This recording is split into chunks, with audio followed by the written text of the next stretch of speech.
తుని ఘటనకు ప్రభుత్వాందే బాధ్యతన్నారు కాపు ఉద్యమ నేత ముద్రగడ పద్మనాభం. సభలోకి అసాంఘిక శక్తులను పంపించి ప్రభుత్వమే ఈ కుట్రకు పాల్పడిందని ఆయన ఆరోపిస్తున్నారు. కాపు రిజర్వేషన్లు సాధించే వరకు ఉద్యమాన్ని ఆపబోమంటున్న ముద్రగడతో మా ప్రతినిధి శ్రీనివాస్ ఫేస్ టు ఫేస్. కాపులను బీసీలో చేర్చాలని ముద్రగడ చేసిన ఉద్యమం మరింత ఉధృతాన్ని దారితీస్తున్నది. కాకినాడలోని ఒక మెకానిక్ మూర్తి అనే అబ్బాయి కలెక్టరేట్లో ఒక ఆత్మహత్య చేసుకోవడం జరిగింది. కాపులను బీసీ చేర్చాలని చెప్పేసి ఆ అబ్బాయి డిమాండ్ చేస్తూ తన ఆత్మాహుతికి దళాన్ని పాల్పడి తను మృతి చెందడం జరిగింది. అయితే ఈ ఉద్యమం మరింత ఉధృతాన్ని దారితీసే పరిస్థితులు కనపడుతున్నాయి. ఇటువంటి పరిస్థితుల్లో ముద్రగడ ప్రజలకు ఏ విధంగా పిలుపునిస్తారని చూద్దాము. సార్, మీరు చేపట్టిన ఉద్యమం మరింత ఉధృతి దారితీస్తుంది. ఇటువంటి పరిస్థితుల్లో మీరు ఇచ్చే సందేశం ఏంటి? మా సోదరుల్ని ఉద్రేకపడద్దు, ఆందోళన చెందొద్దని నేను కోరుకుంటా ఉన్నానండి. ఇప్పటికే ప్రాణం పోగొట్టుకున్నాం. ఫర్దర్గా ముందుకు వెళ్ళొద్దని నేను మరీ ప్రార్థిస్తూ ఉన్నాను. ఫలితాలు వస్తాయి. ఆ ఫలితాల కోసం నేను నా శ్రీమతి కూడా నిరాదేశ ద్వారా శాంతియుతంగా ఈ కార్యక్రమం తీసుకుంటాం. అందులో భయం పడకండి. అన్నింటికీ నేను ముందు ఉంటాను. ఏం భయపడొద్దు. నా శ్రీమతి నేను కూడా ఈ జాతికి అంకితం అని చెప్పేసి సభాముఖంగా చెప్పాను. ఇప్పుడు చెప్తున్నాను, సోదరులారా, ఎవరు కూడా అధైర్యపడొద్దని ధైర్యంగా ఉండమని నేను కోరుకుంటా ఉన్నాను.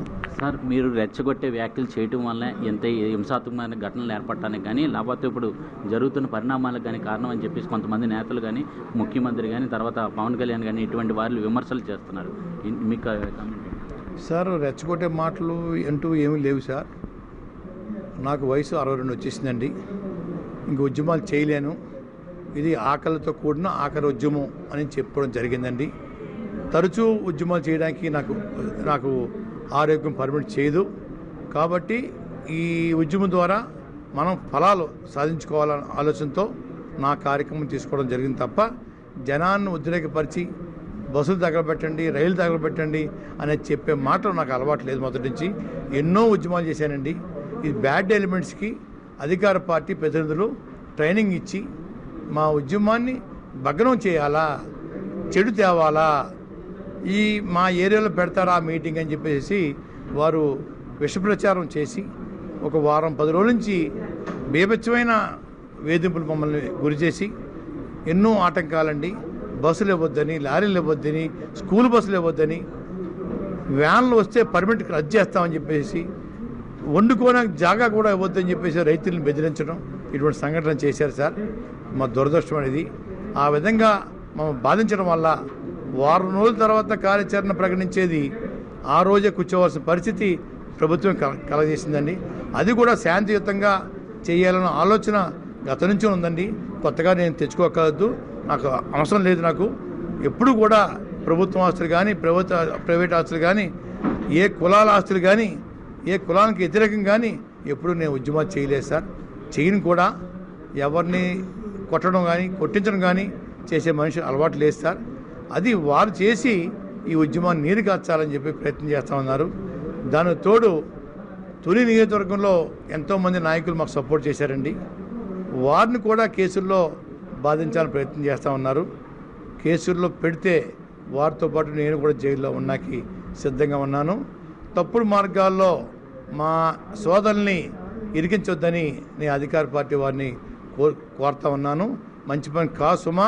ఇది మీ బ్యాడ్ ఎలిమెంట్స్కి మీ ట్రైనింగ్ వల్ల ఈ అనర్థం జరిగింది. మా వాళ్ళు కాదు, మా వాళ్ళకి అంత పనితనం కూడా లేదు.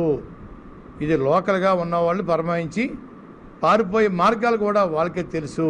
సార్, ప్రభుత్వానికి మీరు అల్టిమేటం జారీ చేసి 24 గంటలు దాటుతుంది. ఇప్పుడు ప్రభుత్వం నుంచి ఏమైనా స్పందన వచ్చిందా? రేపొద్దున మీ భవిష్యత్ కార్యాచరణ?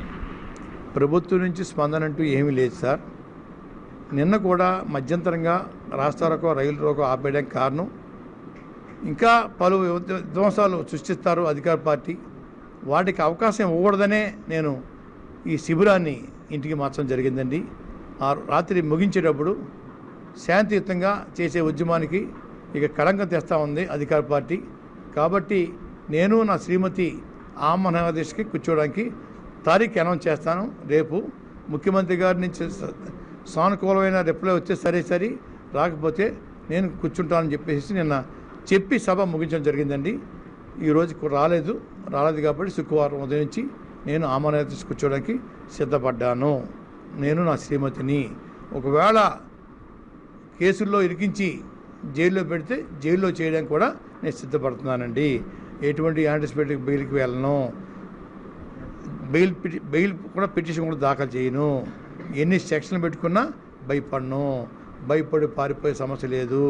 జైల్లో పెట్టి కొట్టిస్తారా కొట్టించండి, జైల్లో కాల్పించేస్తారా కాల్పించేయండి. ఏదేమైనా సరే నా జాతికి న్యాయం జరగాల. నా జాతి కోసం నేను రోడ్డు ఎక్కాను, నా జాతికి నేను అంకితం. జిల్లాలోని అన్ని మండలాల్లో కూడా 144 సెక్షన్ అమల్లో జరిపి కొంతమంది నిన్న జరిగిన అల్లర్ల నేపథ్యంలో కొంతమంది కాపు నాయకుల్ని అరెస్ట్ చేసే ప్రయత్నాలు కూడా జరుగుతున్నాయి. దీన్ని ఏ విధంగా నా డిమాండ్లో 2 డిమాండ్స్ అండి ప్రస్తుతం. 1 1000 కోట్లు ఇస్తున్నారు, 2 బీసీ రిజర్వేషన్ ఇస్తున్నారు. 3వది మా జాతిని కేసులో ఇరికించి బాధిస్తే 3వ డిమాండ్ కూడా ఈ నిహారదేశ దాంట్లో కలిపి పెట్టుకుంటాము. ఈ 3 అమలు కోసమే నేను దీక్ష చేయడం జరుగుతుంది అని చెప్తున్నానండి. అయ్యా జంకిపోవటం అంటూ లేదు సార్. గతంలో చేసిన ఎన్నో ఉద్యమాల మీద కేసులు పెట్టినప్పటికీ కూడా ఒక్కసారి కూడా జైలుకి వెళ్ళని పరిస్థితి మీద ఉన్నది. 1994లో కానీ 2005లో కానీ మీరు సాధించిన ఉద్యమాలు విజయకేతనం సాధించాయి. మీరు ఎప్పుడు కూడా ఓటమి అనేది జరగలేదు. ఈసారి ఎలాగుంటాయి అంటున్నారు పరిణామాలు? అన్నిటికీ సిద్ధపడి ఉన్నాను సార్, దేనికైనా సిద్ధమే సార్. జైలుకి తీసుకుపోతే రెడీగా ఉన్నాను సార్. దాక్కునే పరిస్థితి కానీ, ఎక్కడో గదిలో ఉండిపోవడం కానీ, ఏదో ఊరు పారిపోవడం కానీ చేసే సమస్య లేదు సార్. ఫలాలు కావాలి సార్, మాకు పేదవాళ్ళ కడుపు నిండాలి సార్. పేదవాళ్ళ కోసం చేస్తున్నాం సార్. రకరకాల స్టేట్మెంట్లు వస్తున్నాయంటే ఇప్పిస్తున్నారు అధికార పార్టీ అని, పత్రిక ద్వారా టీవీల ద్వారా అని. అయ్యా అంచేత అమాయకుల్ని ఇరికించిన ప్రయత్నం చేయకండి. మొదటి నేనే పెట్టుకోండి, ఏమైనా చేసుకోండి. ఊరిసి చేయించి దానికి కూడా రెడీగా ఉన్నాను. కానీ మా జాతి మొత్తం ఫలాలు రావాలి.